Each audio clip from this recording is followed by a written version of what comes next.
Նրանք տարիներով չեն տեսնում իրենց երեխաներին, ամուսինները հաճախ լքում են նրանց, ի տարբերություն տղամարդկանց։ Բանտում գտնվող կինը ունի նաև տարբեր խնդիրներ կապված պահման պայմանների հետ։ Վերքրեակատարողական հիմնարկներում հաճախ մարդիկ զրկված են տարրական իրավունքներից եւ բավականին հաճախ լինում են անմարդկային պայմաններում։ Հոգեբուժական հաստատություններում կարող են մարդիկ իրենց կամքին հակառակ ենթարկվել բուժման, բայց այդ հարցը չդառնա դատական բողոքարկման առարկա։ Մանկատներ, գիշերօթիկ խնամքի հաստատություններ, հատուկ դպրոցներ։ Նման շուրջօրյա հաստատություններում տևական ժամանակ գտնվելը հատկապես փոքրահասակ երեխաների պարագայում հղի է նրանց համար վնասակար հետևանքներով։ Զանգվածային լրատվական միջոցներով պատշաճ լուսաբանում չի կատարվում, խորապես չի ներկայացում հիմնախնդիրները եւ պետք է արվի, որպեսզի կանխվի մարդու իրավունքների հետագա խախտումները։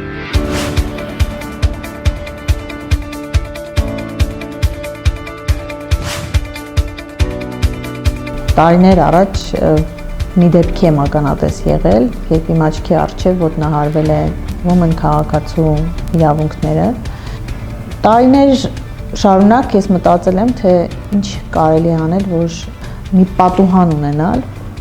որտեղից հնարավոր լինի տեսնել, թե ինչ խնդիրներ կան հակահաստատություններում, մասնավորապես մարդու իրավունքների առնչությամբ։ Ակումուլացվեցին մտքերը եւ ստեղծվեց մի ծրագիր,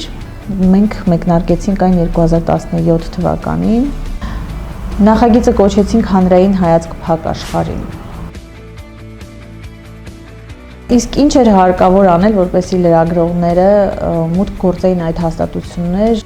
անհրաժեշտ էր, որպեսզի առաջին հերթին մենք լրագրողների հնարավորություն տայինք զարգացնելու իրենց ներուժը, հնարավորություն տայինք հմտանալու եւ մենք նախաձեռնեցինք հետաքննական դասընթացների շարք։ Այդ դասընթացները անց են կացրել ինչպես միջազգային ճանաչված հետաքննող լրագրողներ, այնպես էլ տեղացի փորձագետներ, հետաքննող լրագրողներ։ Մեր վերջին դասընթացն անցկացրեց Սերբիայից լրագրող, հետաքննող լրագրող, բավականին ճանաչված տարբեր լրագրողական ցանցերի անդամ, դասընթացավար եւ անձամբ պրակտիկ հետաքննող լրագրող Միլորադ Իվանովիչը։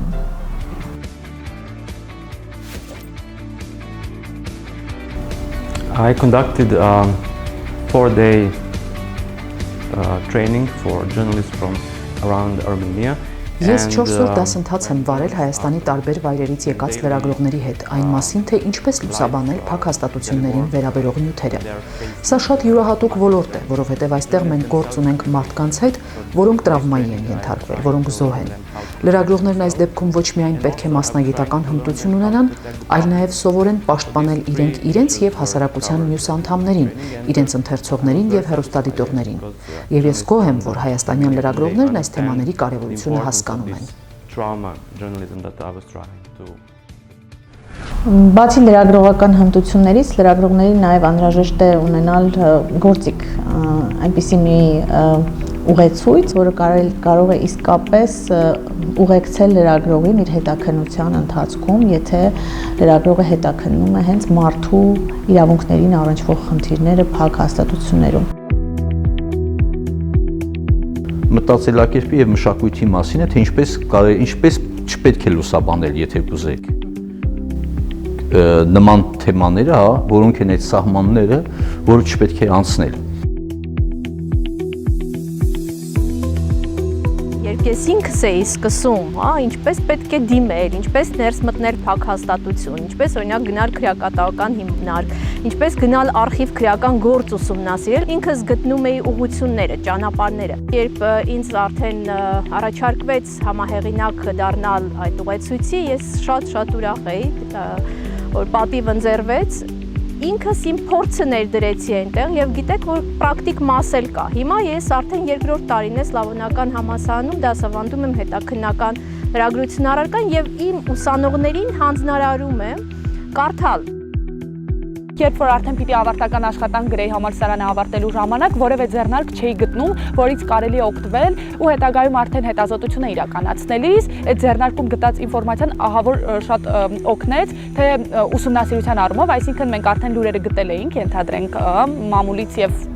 կայքերից եւ այլն, ու արդեն ձեռնարկի, տված ուղղությամբ մենք կարողացանք դրանք վերլուծել, թե քանակական ու թե որակական վերլուծության ենթարկել։ Կարծում եմ ուղեցույցը նաև կարևոր է այն առումով, որ նախ ցույց է տալիս օրինակ ինչպես առանձնազրույց վարել ազատությունից զրկվածի հետ, ինչպես ձևակերպել հարցերը։ Այն ուղեցույցը ընդ որում կարծում եմ կարող է օգտակար լինել անգամ քրեակատարողական ծառայողների համար, ոստիկանության ծառայողների, ովքեր աշխատում են այդ հաստատություններում, քանի որ այն նրանց նույնպես ցույց է տալիս, թե ինչպես պետք է հարաբերվել լրագրողի հետ եւ ի վերջո ընդգծում է լրագրողի դերը փակ հաստատություններում մարդու իրավունքների վիճակի վերաբերյալ լուսաբանումներ իրականացնելիս։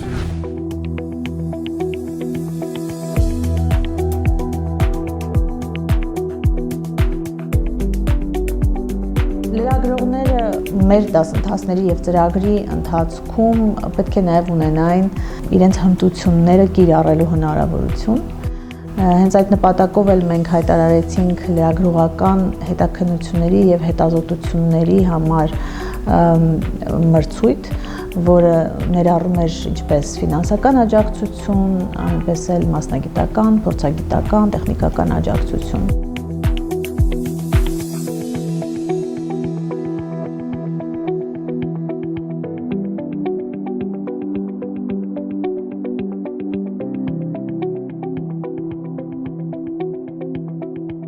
Այս մրցույթի շրջանակներում հնարավորություն ստեղծվեց հենց այցելել Արթիկ քրեակատարողական հիմնարկ, որտեղ հնարավորությունն ավելի մեծ էր ուսումնասիրության համար, ինչ առումով, որ այնտեղ բոլոր ռեժիմները գործում էին, բաց, կիսաբաց, փակ, խիստ ռեժիմներ եւ այլն։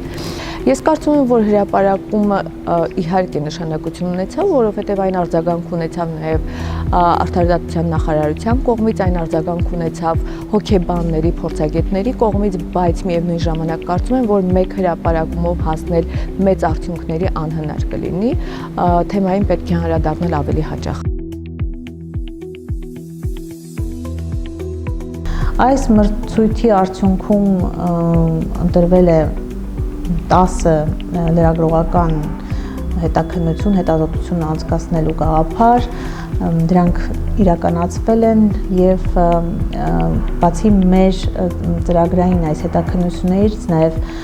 ծրագրի կարևոր գործընկեր հետք բարբերականը նույնպես իրականացրել է հետաքննություններ։ Մեր միակ նպատակը այս ծրագրում լրագրողական գործունեության միջոցով, հետաքննական լրագրության միջոցով փոփոխություններ բերելն է փակ հաստատություններում մարդու իրավունքների իրավիճակի բարելավման ոլորտում։ Քրեակատարողական հիմնարկներ այցելությունը, դատապարտյալների հիվանդանոց այցելությունը։ Նախկինում փորձեր արվել ա մեր կողմից եւ չի հաջողվել որևէ կերպ։ Այս անգամ մենք մուտք ենք ունեցել քրեակատարողական հիմնարկներ, շատ արագ արձագանքել են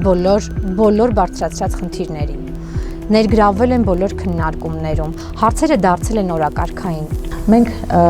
ծրագրի ընթացքում անցկացված հետաքննությունների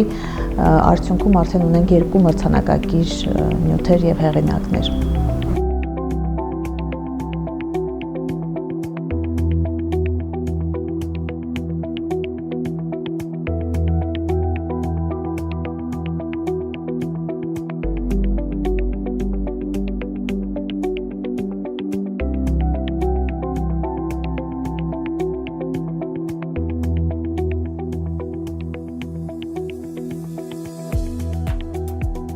Բոլոր տեսակի մրցույթների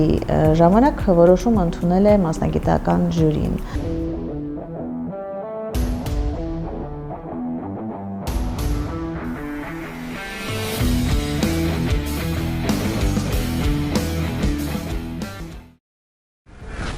Առաջի տարվա նյութերը շատ կարևոր էին, որ բերեցին քանակ, այսպես ասած։ Կարևոր էր, որ թեման սկսեց շրջանառվել մամուլում, Եվ նմանատիպ նյութերը, երբ որ լրագրողը ավելի շատ ջանք է թափում, աշխատում է, մտնում է փակ տարածքի վերջո, մարդկային պատմություններ է պատմում, ավելի շատ դարձան եւ հնարավորություն է լրագրողների համար անել մի աշխատանք, որը սովորական ռիթմով դժվար կարողանային անել։ Երկրորդ տարվա առանձնահատկությունը իմ համար այն էր, որ շատ էին ավելի ուժեղ աշխատանքները, շատ էին մուլտիմեդիա ձևաչափով արված աշխատանքները, շատ էին ոչ ստանդարտ լուծումներով աշխատանքները։ Ծրագրի ընթացքում հայտարարեցինք մեդիա մրցույթ, իսկ լրագրողական աշխատանքների մրցույթ, հանրային հայացք փակ աշխարհին վերնագրի ներքո։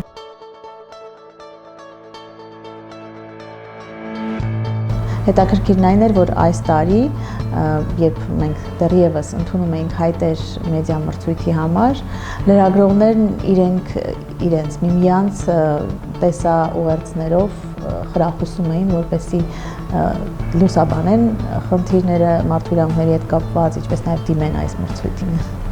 Սա մրցույթ է, որը մեզ լրագրողներից հնարավորություն է տալիս լուսաբանելու հատկապես փակ հաստատություններում մարդու իրավունքների ոտնահարման խնդիրները։ Կոչ եմ անում իմ գործընկերներին միանալ այս մեդիա չելենջին եւ ուշադրություն հատկացնել հատկապես նրանց իրավունքների պաշտպանությանը։ Լրագրողական մրցույթների պատմության ընթացքում առաջին անգամ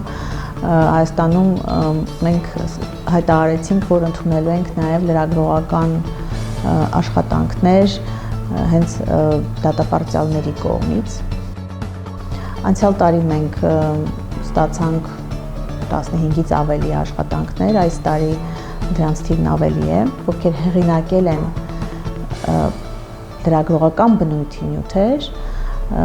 ստացել են մրցանակ եւ ստանալու են մրցանակ։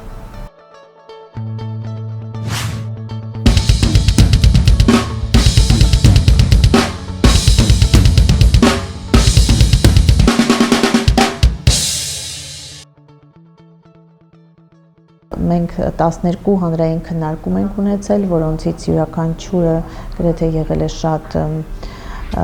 թիրախավորած կոնկրետ թեմաներ, այդ քննարկումներում եղել է շատ լուրջ ներգրավվածություն բոլոր շահագրգիռ կողմերի եւ քննարկումների արդյունքում մենք նաեւ պատրաստել ենք քննարկման ընթացքում հնչած առաջարկների ամփոփագիր, որն էլ շրջանառվել է ինչպես քննարկման մասնակիցների, այնպես էլ շահագրգիռ կառույցների շրջանում։ Ավագ դասարանցիների կողմից այս երեխան մի քանի անգամ հրավիրել է Հայաստանում, այն տարբերությամբ, որ այս անգամ գումար ոչ թե մորն է տվել, այլ ավագ դասարանի ներկայացուցիչներ։ Նստած է բաց հասարակությունը, նստած են հասարակական բոլոր կազմակերպությունները, նստած են լրագրողները եւ պետական կառույցների պատասխանատուները։ Այն ինձ ֆորմատով է պետք է լինի, որտեղ ի վերջո հենց համագործակցության արդյունքում է, որ մենք ունենում ենք դրական ցուցանիշներ։ Կարծես թե առաջին անգամ է, երբ որ հարց ոչ միայն դեպքում է երեխա իրավունքների պաշտպանության տեսանկյունից, այլ ընդհանուր առմամբ ինստիտուցիոնալ բարեփոխումներ, մարդու իրավունքների բարեփոխումների տեսանկյունից, այսինքն երեխաների իրավունքների պաշտպանությունից մենք գնում ենք դեպի լայն մարդու իրավունքների պաշտպանության հարթակ։ Ավելի մոտիկից են ծանոթանում հիմնախնդիրներին, ավելի պարզ են խոսում եւ ավելի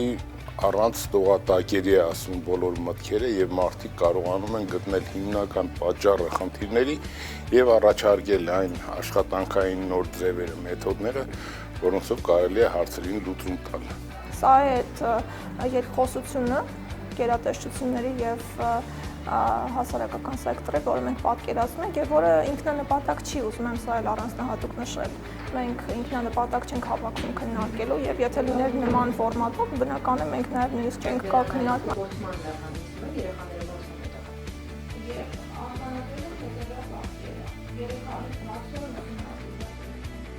Մասնակցություն, եթե մինչ այդ լիներ այսինքն նման քննարկումներ եւ եղել են, շատ ձևական էր կամ նույնիսկ չեր լինում եւ հույս էլ չկար, որ ինչ որ հաշվի կառնվի բացասված խնդիրներին, հա, իրենց որոշումներում կամ ծրագրերում ներառելու։ Բայց հիմա փոխվել է իրապես հենց կարևոր որ միանգամից անցումից հետո, հա, հեղափոխությունից հետո այս քննարկումների ընթացքում արձանագրվեցին հարցեր, թե հոգեբուժական հաստատությունների հոգեկան առողջության մասին օրենքի մասին խոսքը, թե քրեակատարողական հիմնարկներին, թե տարեցների, հա, երեխաների եւ եթե ուշադրություն դարձնեք, շատ բուրն է գնում այս բնակավարներում կառավարության բաները, ծրագրերի մշակման գործընթացը։ Նման ծրագրեր ունեն մեծ կարևորություն, որովհետև դրանք նպաստում են նախ այդ կազմակերպություններում մարդու իրավունքների վիճակի շարունակական բարելավմանը, պետության նկատմամբ վերահսկողության ուժեղացմանը, որովհետև որքան թույլ լինի քաղաքացիական վերահսկողությունը եւ հետեւաբար ցածր լրագրողի աշխատանքի որակը կամ ներգրավվածությունը, այնքան մեծ են լինելու մարդու իրավունքների խախտման վտանգը։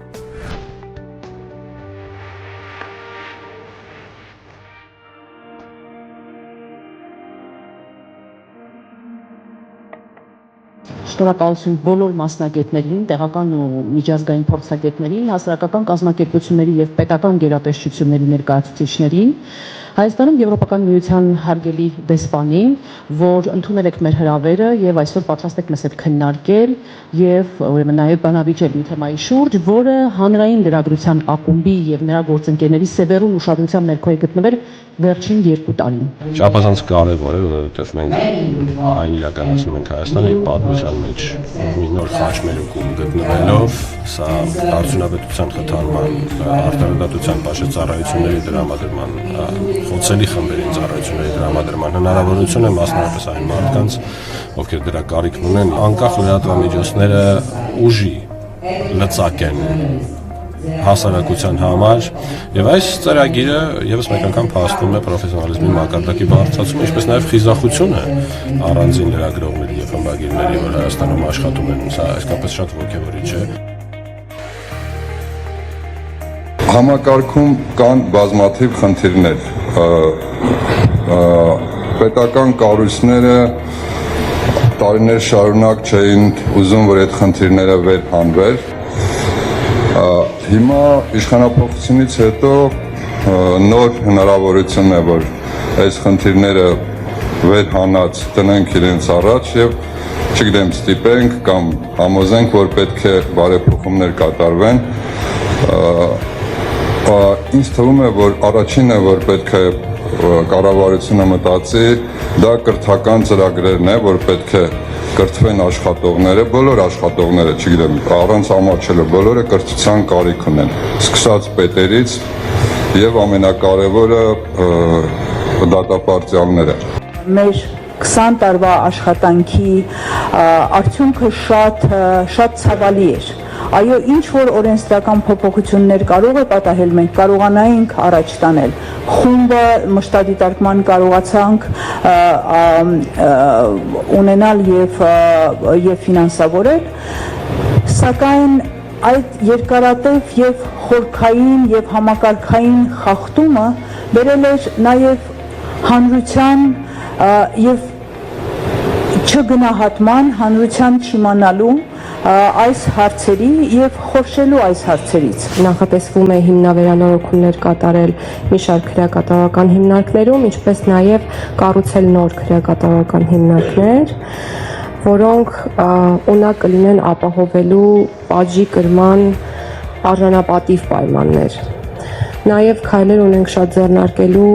դատապարտյալներին, պատիժ կրող անձանց կալանավորվածներին բժշկական պատշաճ ապահովելու։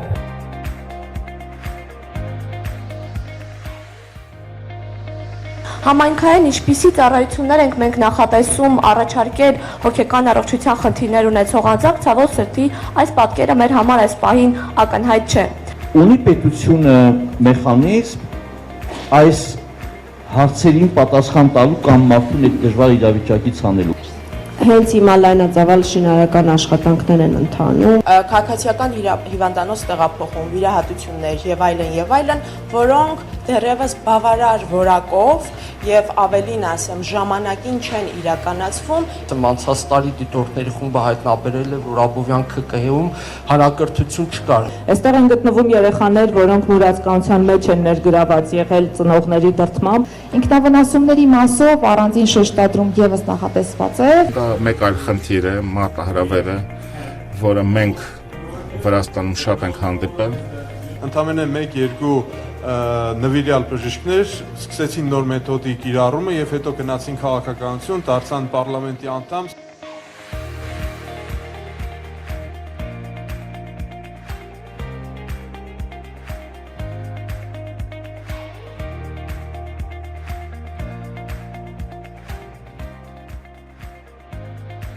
օրինակ երբ որ դու մտնում ես հոգեբուժան, այնտեղի կոյուղա ջրերի այդ հոտը, պայթած կոյուղագծի հոտը ուղղակի, չգիտեմ, անտանելի է։ Մենք ուսումնասիրել ենք 2014 եւ 2018 թվականների քրեական գործերը, որոնք վերաբերել են տուն-ինտերնատների չարաշահումներին։ Ջերություն չկա, այդ մարդիկ սառում են, երբ որ մտնում ես վերարկուներով են, անկողինների մեջ են մտած։ Ինչու են ինքնասպանության դեպքերը քրեակատարողական հիմնարկներում մի տարբերակով արվում։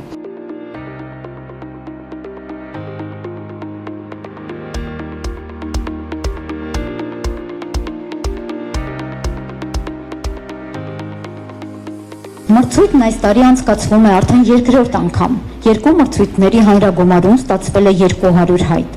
Մարդու իրավունքների իրավիճակը Հայաստանի փակ հաստատություններում ծրագրի շրջանակներում պատրաստված լավագույն լրագրողական աշխատանքներ են ճանաչվում Ամանլիա Պապյանի բանտարկված կրթությունն ու ճաղերով բաժանված նյութերը։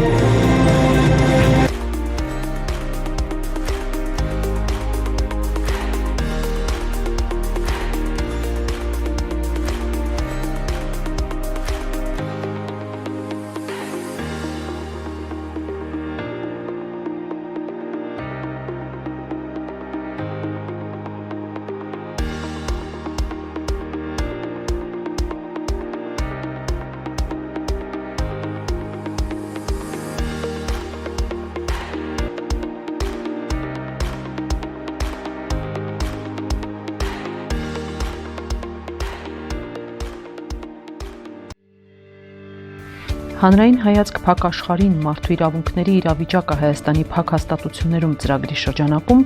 2018-ից 19 թվականներին անցկացվել է լրագրողական հմտությունների բարելավման 2 քառօրյա դասընթաց, որին մասնակցել է 52 լրագրող։ Պատրաստվել է 31 լրագրողական հետաքննություն եւ հետազոտություն։ Մեդիամրցույթների հայտարարման արդյունքում պատրաստվել է 200 նյութ՝ ռեպորտաժ, հետազոտություն, հետաքննություն, մուլտիմեդիա եւ այլ ժանրերում։ Հայաստանի պատմության մեջ առաջին անգամ մեդիամրցույթին մասնակցել են նաև ազատազրկված անձինք։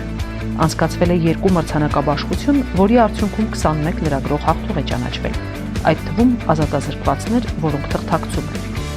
Արցախ հեռուստատեսությամբ հեռարձակվել է 10 հեռուստահաղորդում եւ բանավեճ փակ հաստատություններում մարդու իրավունքների վերաբերյալ։ Տեղի է ունեցել 12 հանրային քննարկում Երևանում եւ մարզերում, որին մասնակցել է ավելի քան 450 մարդ։ Պատրաստվել է բացառիկ լրագրողական ուղեցույց, ինչպես լուսաբանել մարդու իրավունքները փակ հաստատություններում։ Ուղեցույցի համառոտ տարբերակը ներառվել է Երևանի Պետական համալսարանի ժուրնալիստիկայի ֆակուլտետում դասավանդվող մարդու իրավունքներ եւ լրագրություն առարկայի նույնանուն ձեռնարկում, որը գործածվում է որպես պաշտոնական գրականություն։ Այս ծրագրի արդյունքում տասնյակ հազարավոր մարդիկ իրազեկվել են փակ հաստատություններում մարդու իրավունքների վիճակի վերաբերյալ։